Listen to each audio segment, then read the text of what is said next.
Okay, so today we're going to dive deep into something that really affects all of us. Hmm. And that's the science behind adult attachment and Yeah. how it can totally change your romantic relationships. Right. We're looking at this amazing book, Attached, by Amir Levine and Rachel Heller. Great book. And I think this is going to be like a crash course for everyone listening to really get a grip Oh, on yeah.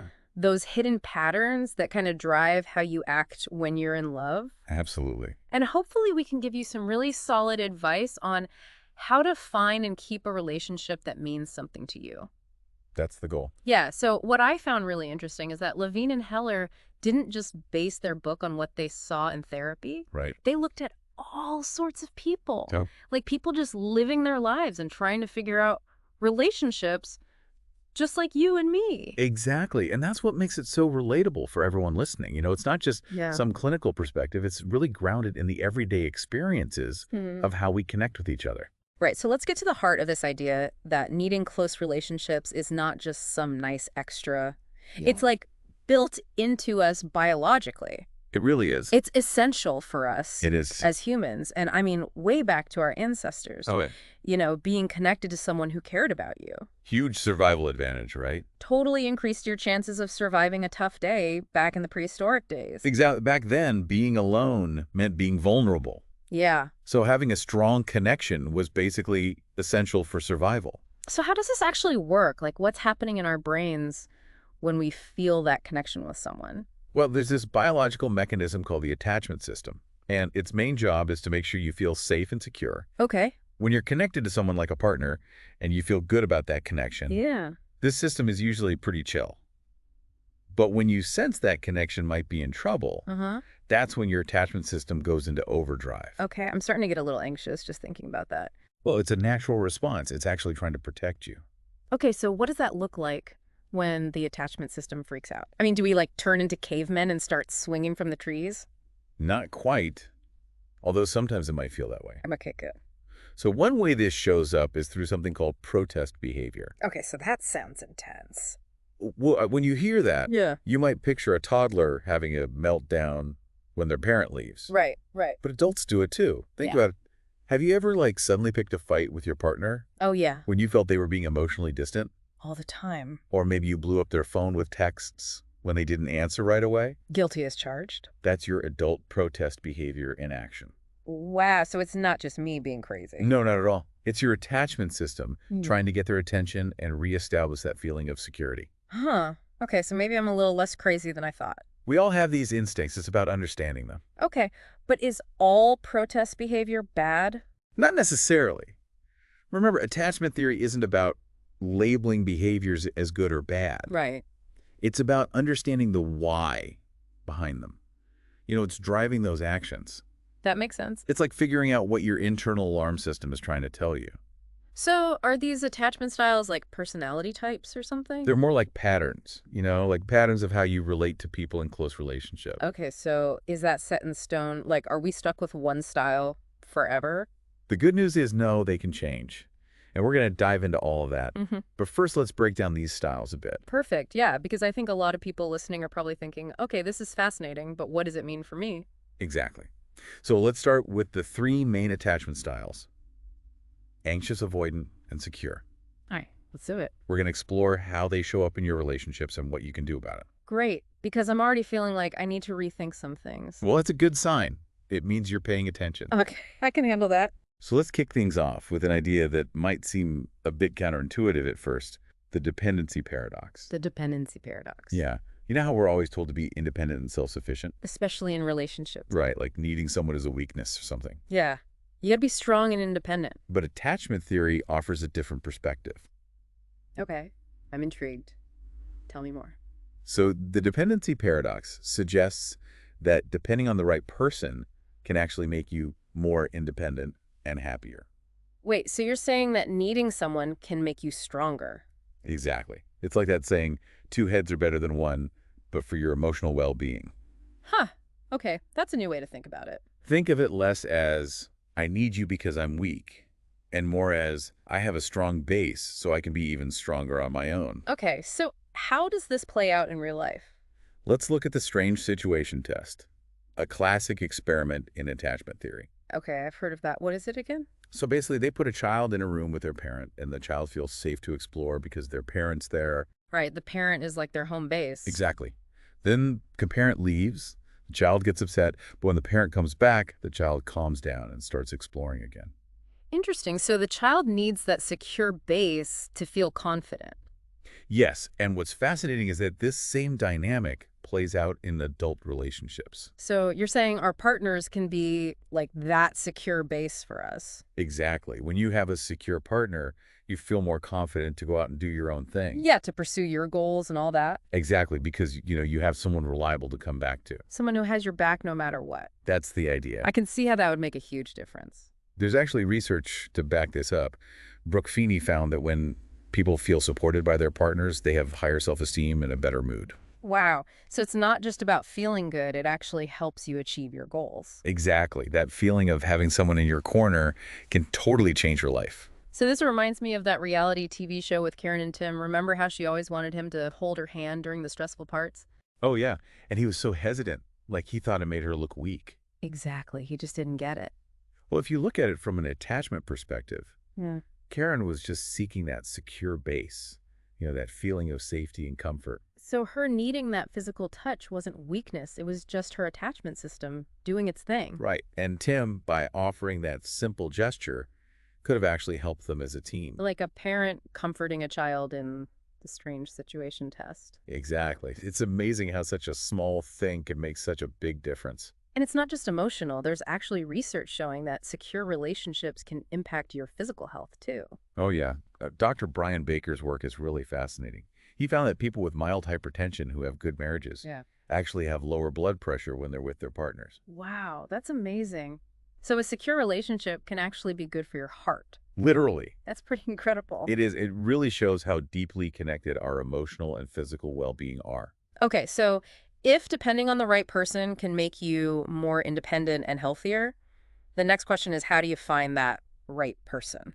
Right. And that starts with understanding attachment styles, both yours and your potential partners. Makes sense because if you don't know what you're looking for, you might end up with someone who's totally wrong for you. Exactly. So let's unpack what these attachment styles actually look like in real life. Okay, let's start with the secure attachment style, the one everyone wants.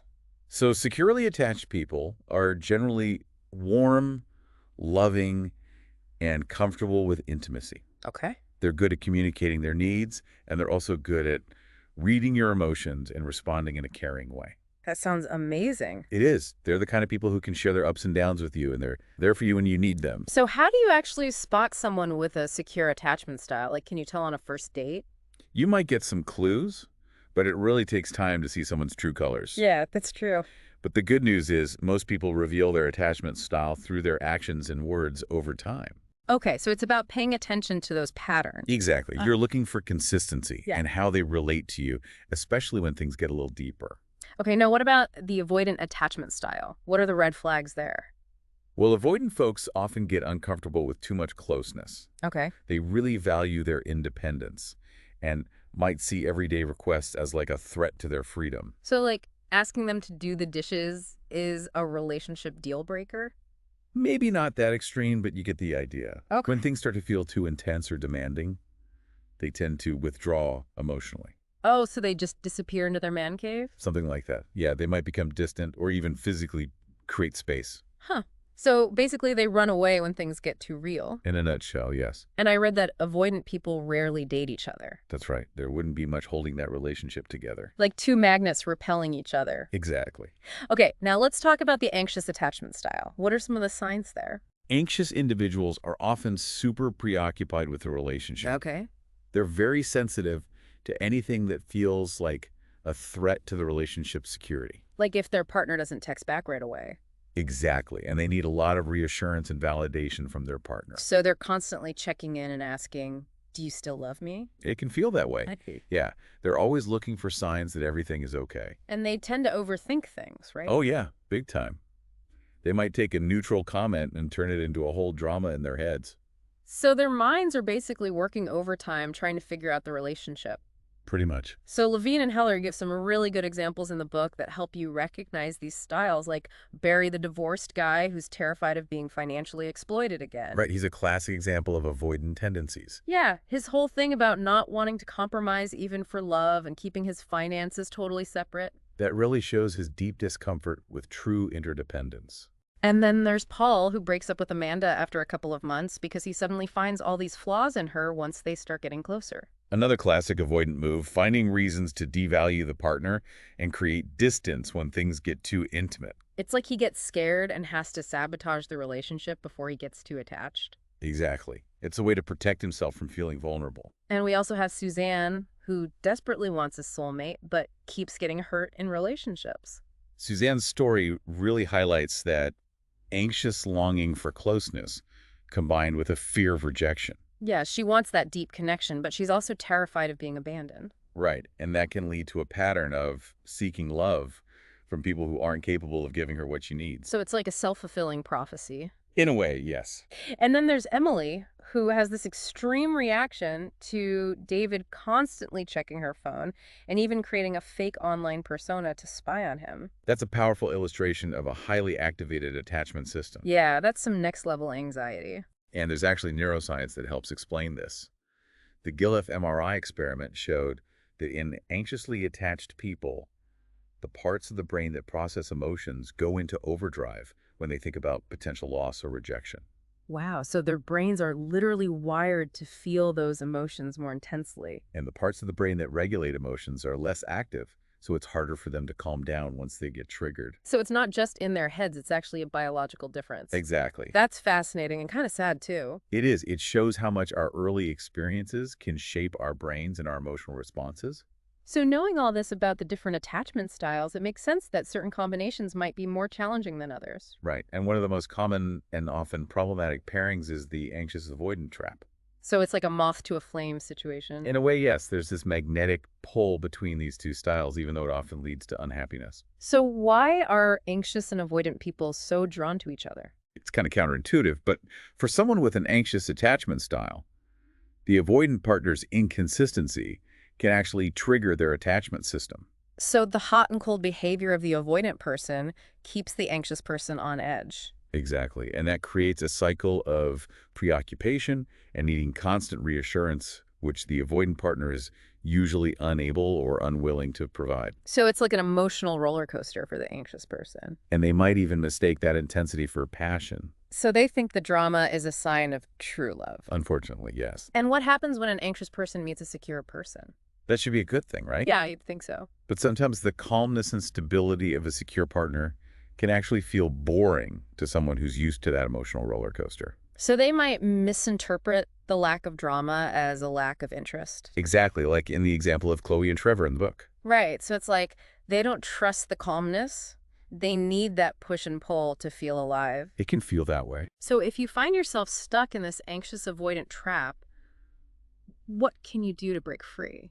For those with an anxious attachment style, seeking out partners who demonstrate a secure attachment style is key. Okay, so find someone who's emotionally stable and available. Right, because they can provide that consistent reassurance and help you regulate your own anxiety. And they can also be a role model for healthier relationship patterns. Exactly. But how do you actually find these secure people? Are there like secret societies of emotionally healthy individuals? I wish it were that easy. But Levine and Heller offer a really helpful concept called the abundance philosophy. Okay, tell me more about that. It's about consciously choosing to meet and connect with multiple people instead of putting all your eggs in one basket. Oh, so like don't get fixated on one person too early on. Right, and that takes the pressure off any one connection, and it also gives you evidence that you're desirable and capable of forming bonds. Right, so you're not putting all your self-worth on the line with one person. Yeah. Exactly. And it can really help to lessen those anxious feelings of being alone or unlovable. So you're basically creating your own abundance of options. Exactly. I like that. It's a way to take control of your dating life. And what about people with an avoidant attachment style? What can they do to move towards more secure relationships? A crucial first step is becoming aware of your deactivating strategies. Those things you do often unconsciously to create distance in relationships.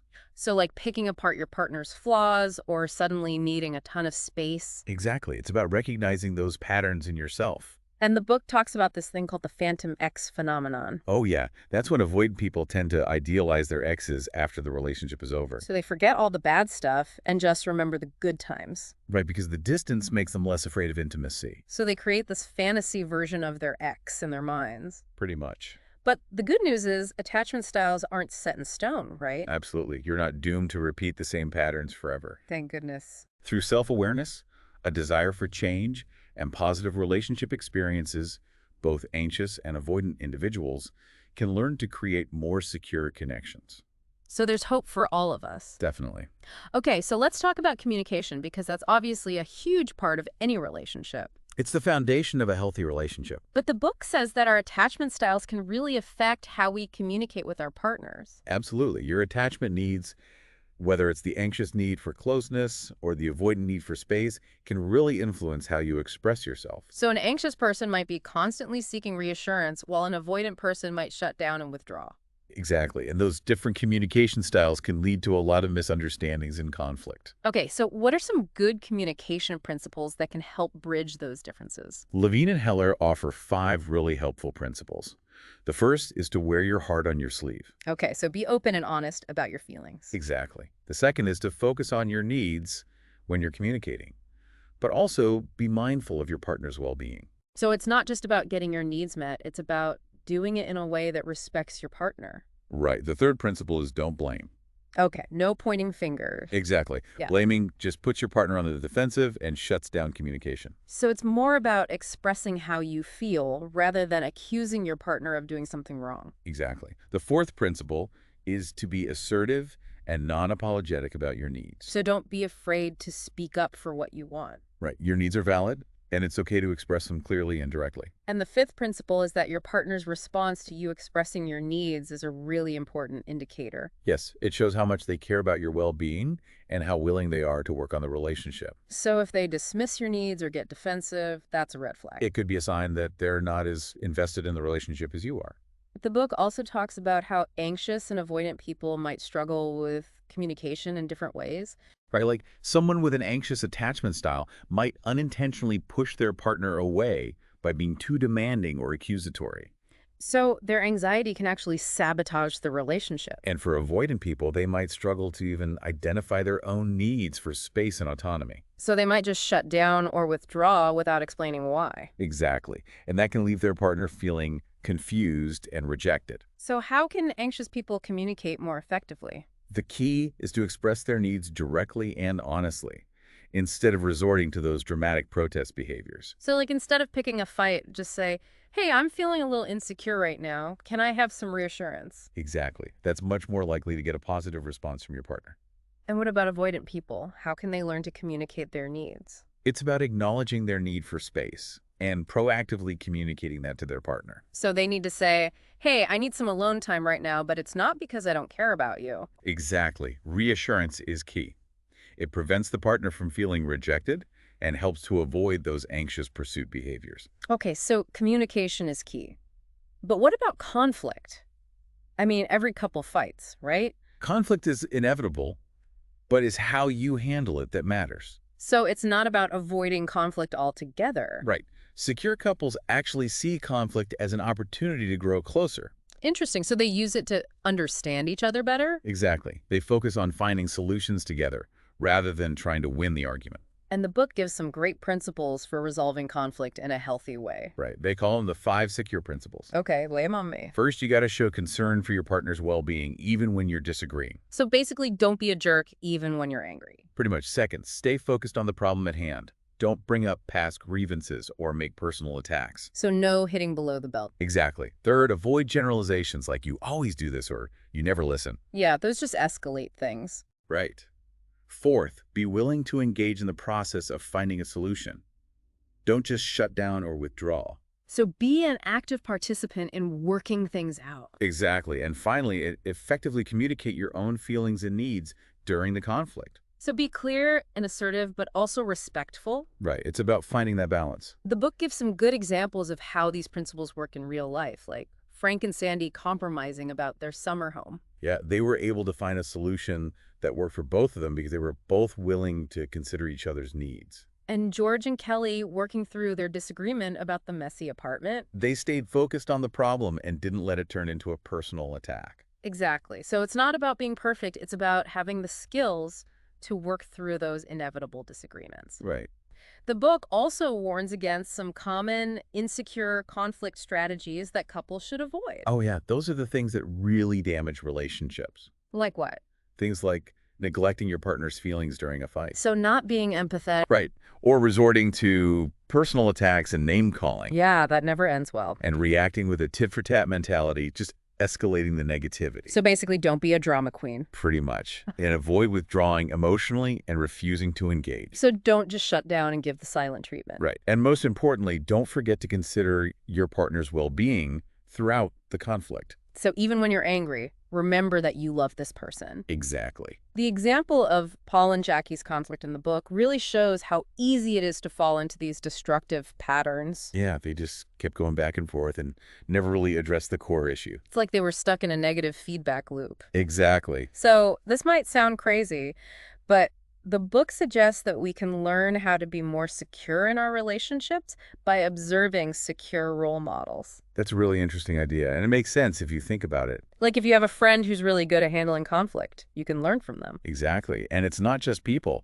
Even our pets can be secure role models. What do you mean? Well, think about the unconditional love and affection we get from our pets. Okay, yeah. That consistent positive regard can actually help us feel more secure and teach us how to be more loving and accepting in our own relationships. Wow, I never thought of it that way, but it makes sense. It's about opening ourselves up to learning from all sorts of sources. So pay attention to the secure people and animals in your life. Exactly. They can teach you a lot about healthy relationships. Okay, so the book also mentions this thing called the relationship inventory. Yeah, that's a really valuable tool for understanding your own attachment patterns. So it's like a self-assessment. Exactly. By looking back at your past and present relationships through the lens of attachment theory, you can start to see your own triggers, emotional reactions, and beliefs about intimacy. So it helps you identify your own personal relationship blueprint. Right. And once you're aware of those patterns, you can start to change them. So it's like the first step towards creating more fulfilling relationships. Exactly. Self-awareness is key. So as we wrap up this deep dive into attachment theory, what's the most important thing you want our listeners to take away? I think the biggest takeaway is that understanding attachment theory can give you a whole new perspective on relationships. And hopefully a more positive one. Exactly. It's about recognizing that dependency isn't a bad thing. In fact, finding the right person to depend on can actually make you happier and more independent in other areas of your life. That's a really empowering message. It is, and it's backed by research. So it's not just some feel-good philosophy, it's based on science. Right. I think this episode has given everyone listening a lot to think about. I hope so. It's definitely made me rethink some of my own relationship patterns. That's the first step towards change. So the next time you're feeling anxious or avoidant in a relationship, try to remember what we've talked about today. Exactly. Use these principles to communicate more effectively and navigate conflict in a healthier way. Because you deserve to have secure and fulfilling relationships. And you have the power to create them. That's a great note to end on. Thanks for joining us for this deep dive into attachment theory. It was my pleasure. And for everyone listening, remember that love doesn't have to be a mystery. You can understand the science behind it and use that knowledge to build stronger and more lasting connections. So go out there and create the love life you deserve. I'm rooting for you. Until next time, happy diving! Bye, everyone.